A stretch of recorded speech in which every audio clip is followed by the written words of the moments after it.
Godzilla vs. the Punisher. Who will survive the carnage? Hey there, folks. Welcome back to the channel where we dive into the most epic showdowns imaginable. Today, we've got a clash that's gonna rock your world. Picture this. A city in ruins, skyscrapers toppled, streets ablaze, and an air of sheer pandemonium. Amidst the chaos, two legends emerge from the smoke and debris. On one side, the colossal king of the monsters, Godzilla. On the other, the relentless vigilante with a score to settle, the Punisher, Frank Castle himself. When an unstoppable force meets an immovable will, who will survive the carnage? Buckle up, because this is one wild ride you don't want to miss. Let's dive right in. Godzilla, the king of the monsters. Alright, let's kick things off with the big guy, Godzilla. So, Godzilla first stomped onto our screens back in 1954. Created as a metaphor for nuclear destruction after World War II, he represented the devastating power of atomic weapons. Over the decades, he's evolved, sometimes wreaking havoc, other times stepping in as Earth's unlikely protector. Talk about character development, huh? Now, let's talk about what makes Godzilla the ultimate kaiju. For starters, he's massive, like, skyscraper-sized massive. His skin is nearly indestructible. Conventional weapons just bounce off him like rubber bullets. His signature move? The atomic breath, a devastating blast of radioactive energy that can level entire city blocks in seconds. Not to mention his nuclear pulse, an explosive energy wave that emanates from his body. Oh, and did I mention his regenerative healing factor? He can recover from injuries that would take down lesser monsters.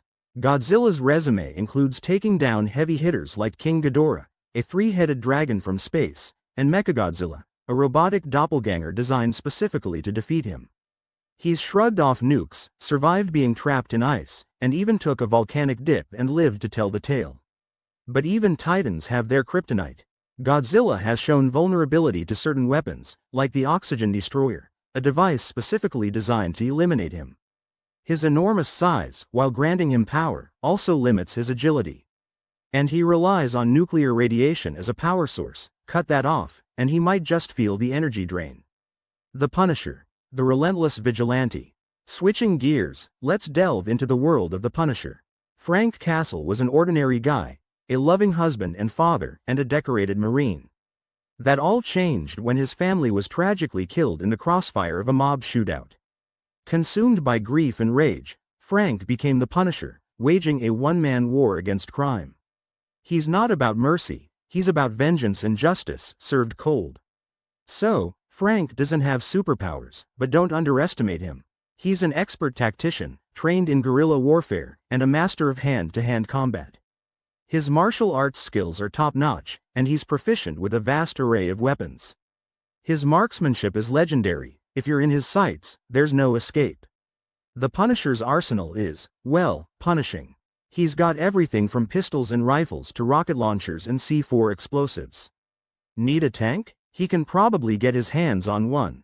He's also been known to use advanced tech, drones, and armored vehicles to gain the upper hand. Frank has taken down entire crime syndicates single-handedly. He's faced off against superhumans, mutants, and even some of Marvel's finest heroes. Despite being a mere mortal, he's outsmarted and outfought opponents who, on paper, should wipe the floor with him. But let's keep it real, Frank is still human. He bleeds, he tires, and his body has limits. His relentless pursuit can blind him to danger, and operating outside the law means he's often alone, without backup or resources a hero might have. Analyzing the combatants. Now that we've got the lowdown on both titans, let's break down how they'd stack up against each other. Godzilla's got raw power, durability, and devastating energy attacks. The Punisher brings tactical genius, unparalleled combat skills, and an arsenal that would make a small army jealous. Godzilla's size makes him a big target and limits his maneuverability. If anyone can exploit a weakness, it's Frank. On the flip side, the Punisher's human vulnerabilities mean he can't afford a single mistake against a foe like Godzilla. Frank would likely use hit-and-run tactics, setting traps, and using the environment to his advantage. He'd aim to exploit Godzilla's weaknesses with precision strikes. Godzilla, meanwhile, would unleash overwhelming force, stomping anything in his path without a second thought. The battlefield matters, a lot.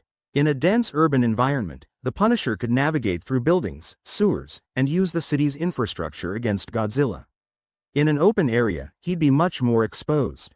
And let's be honest, wherever they fight, there's gonna be a lot of collateral damage. The battle scenario. Alright, let's set the stage for this epic showdown. The battle takes place in a sprawling, evacuated metropolis. Think New York City meets Tokyo. The streets are empty, the power grid is still online, and there's tech galore for Frank to play with. Frank's done his homework. He's gathered intel on Godzilla's previous appearances, habits, and weaknesses. He's stockpiled military-grade weaponry, set strategic traps throughout the city, and rigged buildings with explosives. He's even tapped into the city's surveillance systems to keep tabs on Godzilla's every move. Drawn by what appears to be a massive source of nuclear energy, courtesy of Frank's bait, Godzilla emerges from the ocean. He moves towards the city, each footstep causing tremors. He's unaware of the trap that's been laid out for him. As Godzilla enters the city limits, the Punisher initiates Phase 1. He launches a barrage of missiles from concealed positions.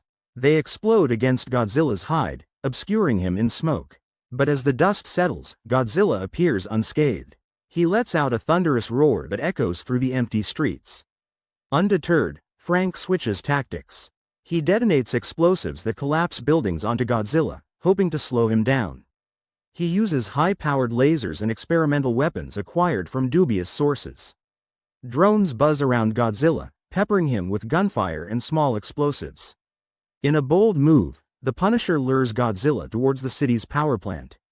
He's rigged it to overload, aiming to deliver a massive electrical shock, enough to at least stun Godzilla. As Godzilla steps into the trap, Frank throws the switch. The city lights flicker as a surge of electricity courses through Godzilla. But Godzilla isn't down yet. Drawing on his nuclear reserves, he unleashes his nuclear pulse, sending a shockwave that knocks out the city's power grid and destroys everything in a wide radius. Frank is thrown back by the blast, injured but alive. Resolution possibilities. Realizing that conventional means won't cut it, he faces a tough choice. Retreat and live to fight another day, or go out in a blaze of glory. Just when things look bleak, an external factor intervenes.